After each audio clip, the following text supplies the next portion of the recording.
Have you ever dated a narcissist, treated like crap, the worst relationship of your life, left licking your wounds, wondering how did this even happen to me? Well, you came to the right place. In this video, I'm going to teach you everything you need to know about why narcissistic women can't truly love you, breaking down why their behavior is dangerous, how they fake their way into your life, and what it costs you if you stay. If you are someone who, even if you haven't gone through this, but you want to avoid this moving forward in your dating life, this video is going to give you the tools you need to accurately vet and assess if a woman is a narcissist very early on to protect yourself so you don't get pulled in. As I go through the video, please feel free to take screenshots as I break every section down so that you can take note of it. And with that said, just before I get into it, for those of you who are new or long-term subscribers who support my work and you love what I do and you want to work with me more privately, one-on-one, you want to be part of my school community. This is where I help men of all stages, single, dating, engaged, married, recently divorced or broken up. If you want to learn more about dating and relationships and be a part of men who are sharing what they learn, what they know, and growing together, join the community. Hop on the group calls, go through the courses, and be active. It's a great place for you to be if you're looking to learn. I'll leave the link down below. And with that said, well, let's begin the video. So, let's start with the basics. What is a narcissistic woman? Well, this comes from the definition of narcissistic personality disorder, abbreviated as NPD. Now, it's a mental condition which affects someone's character, and it's marked by an inflated self-worth,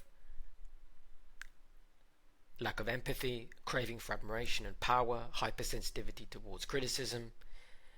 When it comes to the origin of narcissism, people have their theories, but to the best data up to this date in 2025, what we know in the industry is it can come from pride, brain chemistry, or trauma. But the result's always the same. In the context of, we're talking about women today, a woman who eventually becomes a master manipulator. As a narcissist gets more experience in using, hurting, and manipulating others, they become better at what they do. Some of them are veteran. Yes, men can be narcissistic as well for the ladies watching, but in this case we're talking about narcissistic women. Because again, this could be a mother, this could be a sister, this could be an auntie, or colleague, not just someone you date. And even if you flip these traits, it's kind of the same for men. It could be a brother, it could be a father, it could be someone close to you. So keep your eyes peeled. Narcissists are charming, seductive, and they come into your life when you're vulnerable. If you have poor boundaries or low self-esteem, she'll look like the woman of your dreams until she's your worst nightmare. And please understand, if you have a healthy self-esteem and you're at a place in your life where you're calm, collected, and emotionally secure, a narcissist cannot come in. They can only come in if you're like that, low self-esteem, emotionally vulnerable, maybe you're unhealthy, maybe you're in a bad place financially and your life is open for attack, you're vulnerable. This is when they come in. I know from experience, I had a narcissistic friend growing up when I was a young boy, aged 4 to 16. Grew up with him and he had a lot of traits that are NPD, and that's when I started to learn about human behavior and people at a young age, because I went through that. He just abused me throughout my childhood and teenage years. I also unfortunately dated a woman who was narcissistic many years back, and that was a time in my life when I was very young. I was unhealthy, I was vegan, my health was very bad, I was at a bad place spiritually, like things weren't going well for me, and I was open, I was vulnerable, I was emotionally immature, and she snuck right past me. Luckily I walked away and became stronger at the other end. So you can too. But understand, if you have strong boundaries and self-esteem, she's never coming in. This is why a lot of guys, you're at a bad place in life and you shouldn't be dating if that's the case, because this is how it happens.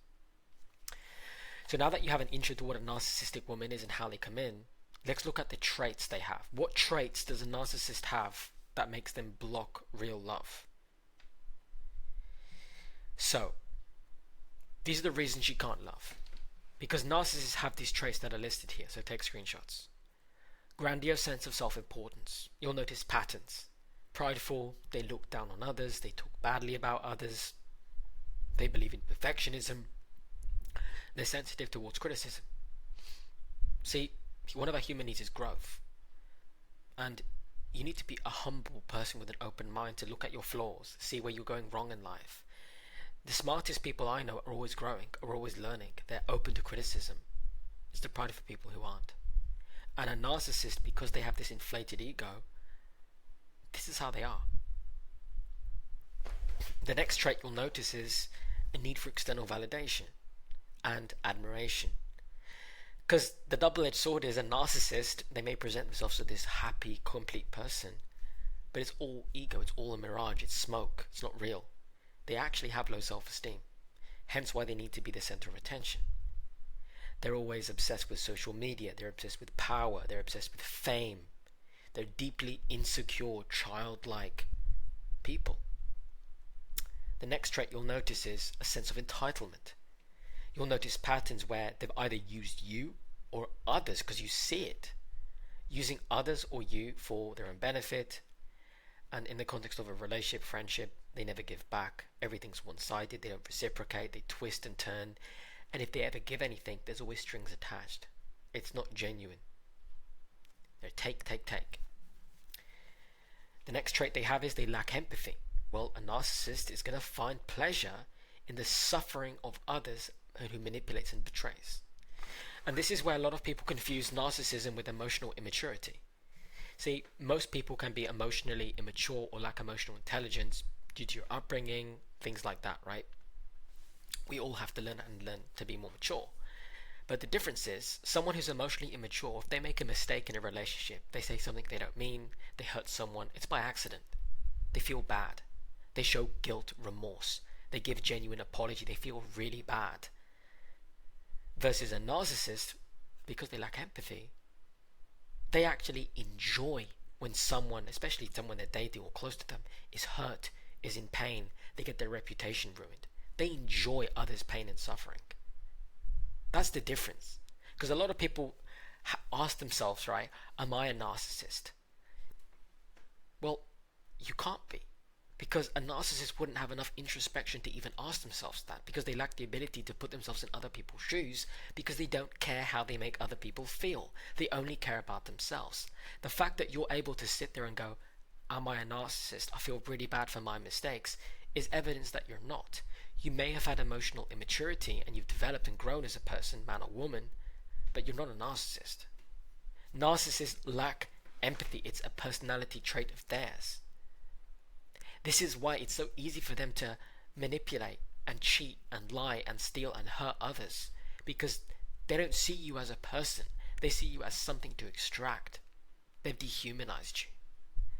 That's the difference.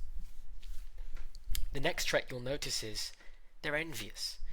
You know, it's okay to be competitive, right? And have a healthy competition and be playful. For a woman, a narcissistic woman, to be hyper competitive, always wants to be the best, always wants to win, has a need to prove others wrong, thinks everyone is against her. Have you ever noticed that with a girl? You're dating her, somebody calls her out on something she's very evidently wrong in. Oh, look, you're against me, and she insults, she fights back, and there's no accountability there. There's like a jealous switch where, for no reason at all, they seem to be envious and hateful of other people. They can't take that criticism. Everything's a battle, everything's a war with them. Second to last trait they have here is, this is why, if you look back at their lives, a failure to maintain relationships. They're known to have a string of failed romantic relationships, friendships, and family drama. You know, oftentimes narcissists will tell you that their exes, their family, their friends are crazy, they're possessive, they have all these problems. But if you ever got to know the other people on the other side, those friends, those colleagues, those family members, or even their exes in some cases, you'll come to find, you know what, those people are fine. I'm being lied to by the narcissist. They project and they smear onto others who they are to mask their own mistakes. so that you think that they're a damsel in distress. Because a narcissist lacks empathy, which is core to having a relationship, they can't maintain them. So when you look at a narcissist's life, guys, she doesn't have any friends. She doesn't have the ability to hold on to good friends. If you ask about their relationships in the past, it's either, oh, they're all crazy, or they're all crazy and psychotic, but there's no actual depth to what actually happened. Narcissists try to date and get into relationships or have friendships, but it never works out. So they have to sell you on lies as to why it doesn't. And it's all for the same reasons. They're the common denominator. That's how you have to look at it. Because eventually, if you fail your driving test 10 times, the car's not the problem. It's you. You're doing something wrong, right? If I'm banned from 10 countries, I've probably done a few bad things, right? That's how things go. So if she has a failure to maintain relationships and the other traits add up, sense of entitlement, lack of empathy, envious, they have all these problems, then the exes aren't really the problems, are they? It's her. And last but not least, lack of accountability. Narcissists will never going to give you a genuine apology. They hold perpetual grudges and they always seek vengeance. Always. They will bide their time. See, love, it requires humility, empathy, and patience, and vulnerability. A narcissist has none of those. She's in survival mode and you'll just supply something to extract from. If you see these traits, you're dealing with a narcissist. This is how they block out the ability to love. So then, how does it actually go if you get involved with a narcissist? 4 stages: love bombing, devaluation, discard, and hovering. If you've read my book, which you can find on Amazon, I talk about this in depth. I have lessons on it in my courses as well. And of course, if you want to get my audiobook, which is, by the way, it's exclusive inside of my school community, you can listen to it all there. I do talk about this there extensively. So love bombing is the first stage of how a narcissist fakes love. Because they are chameleons. They match and mirror emotions that you have or normal healthy human beings have so that they can fake a relationship. But it doesn't work out in the end, does it? But they start off with love bombing. Over the top affection, intense sexual pursuit, future talk, Russian commitment, makes you feel like the man, over complimenting you, saying all these nice things about you. And she's taking note as you get vulnerable and you open up about your life, so she knows what strings to pull. But here's the thing, she's doing all of this without having to actually gotten to know you truly, without sharing anything of her own accord. So she's not really bonding. It's all an act.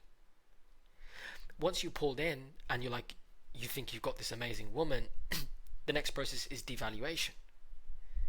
She'll start to isolate you from your friends and family. She starts to separate you from people in your life so you're all she has. Then she starts to gaslight you. Lie. When things don't add up, lie again. She'll make up stories. She'll have you confused. To get her way, she will start to withhold love, withhold affection, withhold her time. She'll start to criticize things she doesn't like about you without being open for you to discuss things that you don't like about her. And this is what's called in a lot of psychiatric groups character assassination. And it's when the narcissist really throws in, the final kill, which is where they go to destroy your self-esteem. But when they devalue you, they still love bomb you.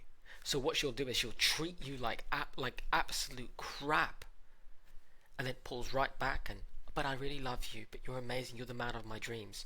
Or she'll do something for you to throw you off. So you're stuck in this limbo of you're being treated right to you're being treated like public enemy number 1, and it's this limbo, and it's this yo-yo, and it starts to rip apart at your self-esteem because you're confused. You don't know what reality and fiction is. And then the third stage is the discard, because once the narcissist came to you because they wanted something, whether it was sex, whether it was money, whether it was just someone to leech off of because they're lonely, whether because maybe you're in some societal position that can benefit them. For whatever reason, you were just the plaything of the month. But once they've gotten what they want out of you, that's when they start devaluing you because they don't need you anymore. They pulled you in, like that's the joy for them. It's pulling you in. It's being able to manipulate. But then they have to go deeper and start to hurt you. So now the third phase is to discard. Once she's drained you from everything, or you've started to figure her out, because most people start to snap out of it and like, what the hell's going on here? She might leave, or you might leave. Oftentimes, this is when they jump to a new guy and they monkey branch. Narcissists very rarely ever just move on by themselves. Normal, healthy people do. Narcissists don't. And the final stage is they hoover around. It's like, when a cow dies in a field and like the vultures, the eagles, they just fly above. And then like they hoover and then they swoop down for the kill. Well, not the kill, they pick apart the carcass, right? That's the analogy. If you leave first, she'll do everything to pull you back in. This is how and then the cycle repeats. She love bombs you again, devalues you, and then she's the one to leave you, right? Because then it's her, she won. So if you leave first, she'll do everything to pull you back in. Fake apologies, emotional pleas, I've changed. I remember the ex years back when she was narcissistic. I had to walk away when I picked my balls up. And I remember she tried to come back and it was like, no thanks. And she lied, she didn't change. Like I could already see her messages, so obviously I had to block her and get rid of her. But they'll try and come back to see, can I still extract from him? But just understand, she doesn't want you back. She wants to finish you off. She wants to get that kill. She wants to win because her ego is so fragile that she can't take a loss. For a narcissist, this is how they view people. They view people as me versus you. I win or I die. If you slight me, if you walk away from me when I'm not done playing with you, you're my enemy. And that's how they think. So if you've managed to walk away from a narcissist, you can expect them oftentimes to come back. Not always, but a lot of them will try. If they feel like they did enough damage to you, they humiliated you enough, they might just let you go. So this is how they start faking love. That's how it happens. And then, well, why can't she love you? Even if she says she does. Well, her love is rooted in use. It's like, as I mentioned just before, status, money, sex, or identity. Once you don't serve her anymore, that's it. You're disposable. That's why if you've ever been with a narcissistic woman, you know exactly how this goes. Everything seems normal at first because you're being love bombed. Then she starts insulting you. She tries to change you. She starts to control you. She starts to accuse you of things that she's doing. All of a sudden you start getting treated like so bad. And you're thinking, I've had girlfriends before, but this one, no one's treated me like this.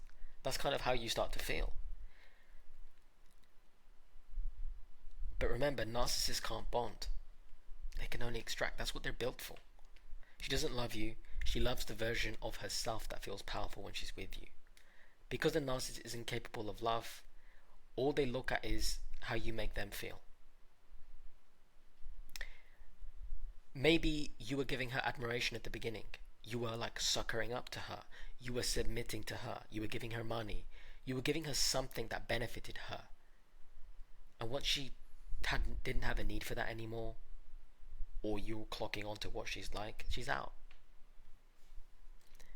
They can't love you because they're not built for it. Whether it's the brain chemistry, the pride, or the trauma, they're in survival mode. They're not operating through a lens to love. I've never ever seen a case of someone who's truly narcissistic be capable of love. If you look at all the narcissists, they typically end up alone. They typically OD on medication, drugs, alcohol, or there's things I can't say here on YouTube or they'll ban me, but their life will end, unfortunately. They'll take it themselves. Depending on how much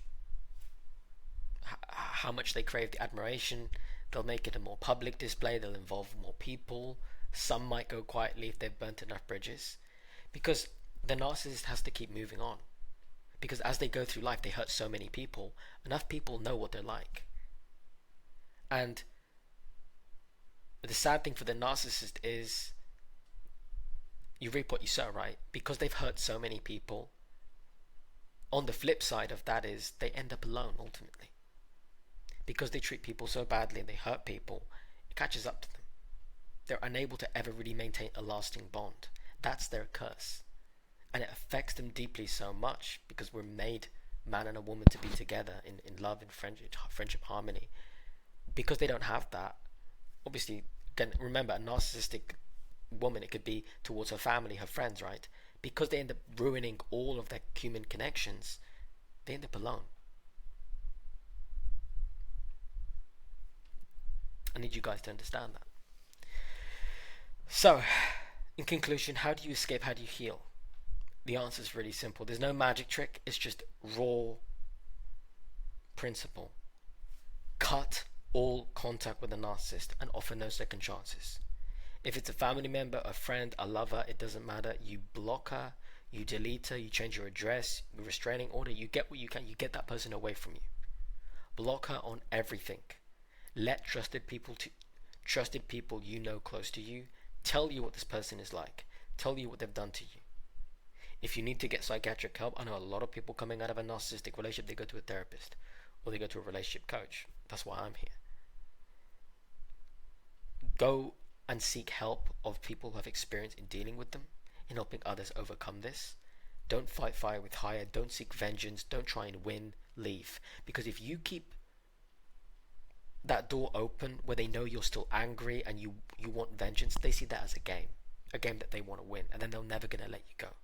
You're far better off letting the narcissist think that you're so sad and you can't live without them and you're miserable, and then they feel like they've won and they'll leave you alone. Block them, delete them from everything, and let them think that. Good for them, good riddance. And then you focus on healing, filling in your knowledge gap, raising your self-esteem, getting your health and your standards back, and then relearning how to love again. Learning how to vet so you can avoid this. Don't try to save her, save yourself. You're not weak for being fooled, but you are strong for walking away. And as the old saying goes, fool me once, shame on you. Fool me twice, shame on me. So guys, if you take her back again and again, you're just going to be discarded and abused. Don't. Many men have ruined their lives with women like this. If you were able to walk away in the early stages, or she didn't come back and you're licking your wounds wondering what went wrong, you are blessed for walking away from someone like this. This is how they get in. These are the traits they have. They can't love you because it's just how they're wired. They're in survival mode. Because they're damaged, they're messed up. It doesn't matter the reason why. It's just how they are. You can't have a mutual relationship with someone like this. Walk away. And for you guys who are single, when you start dating a woman, this is why you vet. What are you looking for in a man? Tell me about your past relationships. When you vet, the narcissistic ones are the ones that get really worried, because that's a guy there with standards. That's a guy there who's going to pierce through her lies, and he's going to see if she's telling the truth or not. And that's why narcissistic women, they'll run very quickly when they find out you're a serious guy who dates with intention to marry, to build a family, because they can't fake that. It's when you're vulnerable. They choose guys that are lustful, they're desperate, they're needy, their health is bad, they're in a bad state. That's when they come in. So be very careful of what state you're in if you want to date. And if you want to be in a better state, you want to be more mature, more fulfilled, prepared and ready for love, join my school community. Go through the courses I have to help fill in your knowledge gap. They're all here. It's like a library. Join the group calls and learn, and I'll help you out. So I'll leave the link down below for the school community. That has been today's video. Why narcissistic women can't truly love you. Drop a comment down below if this has helped you, or let me know if there's any other video topics you'd like me to cover next. And with that said, I'll see you all in the next one.